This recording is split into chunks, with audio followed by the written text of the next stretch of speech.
नमस्कार मित्रों, अश्विनी सेज में आपका स्वागत है। मित्रों, आज चर्चा भाजपा की जीत को लेकर। क्या वास्तव में भाजपा जीत रही है?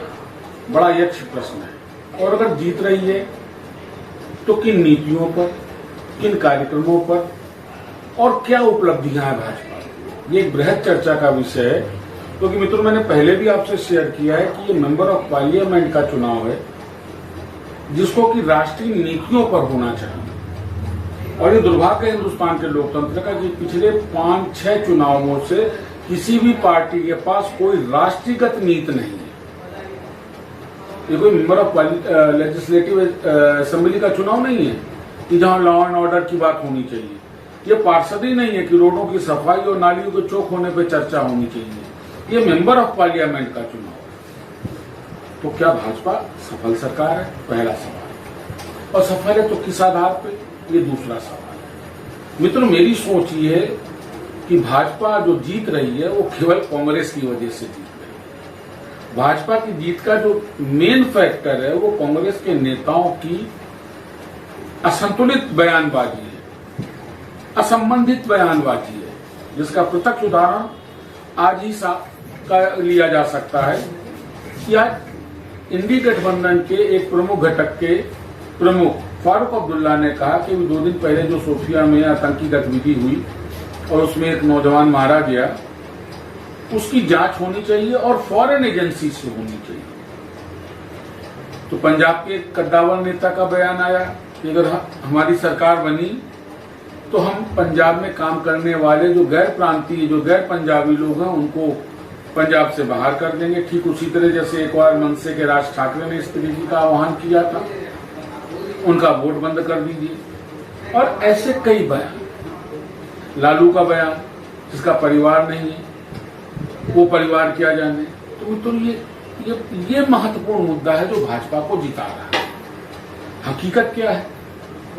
हकीकत ये है कि 60% काम तो मोदी सरकार का अच्छा रहा, लेकिन वो आम आदमी से संबंधित नहीं था। जैसे सड़कों का संजाल, इसमें दो राय नहीं, इंफ्रास्ट्रक्चर डेवलपमेंट बहुत हुआ, लेकिन जो इंफ्रास्ट्रक्चर डेवलपमेंट हुआ है वो बेसिकली कारपोरेट सपोर्टेड है। बड़े वाहनों का आना जाना, मिडिल क्लास के पास तो इतने वाहन ही नहीं है कि वो जो है कानपुर से दिल्ली जाने के लिए 2000 रुपए के अप डाउन का क्या कहते हैं वो टोल दे, इतनी उसकी कमाई नहीं है।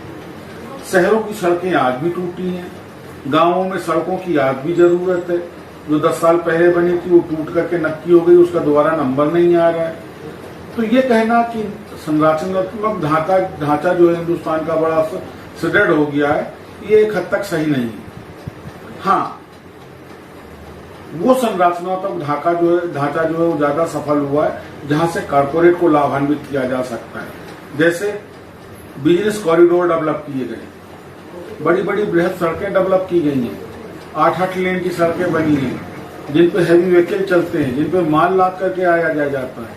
आम आदमी की सड़क आज भी कानपुर इसका प्रत्यक्ष उदाहरण है कि अगर आप सघन आबादी क्षेत्र कानपुर में चले जाएं तो 90% सड़कें टूटी हैं, डैमेज है, जिनका कोई फुर्सा हाल नहीं। इसके बावजूद भी भाजपा जीत रही है। भाजपा जीत रही है राम मंदिर पे, इसमें दो राय नहीं। लेकिन राम मंदिर का मुद्दा एक आम आदमी के पेट से जुड़ा मुद्दा नहीं। कहने की बात है, वहां रोजी रोजगार हो रहा है। हमारे मित्र भी कुछ दिन पूर्व गए थे, तो जो चीज कानपुर में 10 रुपए की वो अयोध्या में 20 रुपए, क्योंकि वो शर्तों का समझौता है, कुछ को मिल रहा है, लेकिन उसके लिए बहुतों को बहुत कुछ देना पड़ रहा है। लेकिन जो मूल कारण है भाजपा के जीतने का, वो विपक्ष के नेताओं, खास करके कांग्रेसी नेताओं की असंबंधित बयानबाजी। इंडी गठबंधन के नेता जिस मिजाज में बात करते हैं, जिस तरीके से एक सूत्री होकर सनातन के विरोध की बात करते हैं, ये भाजपा को सपोर्ट दे रहा है।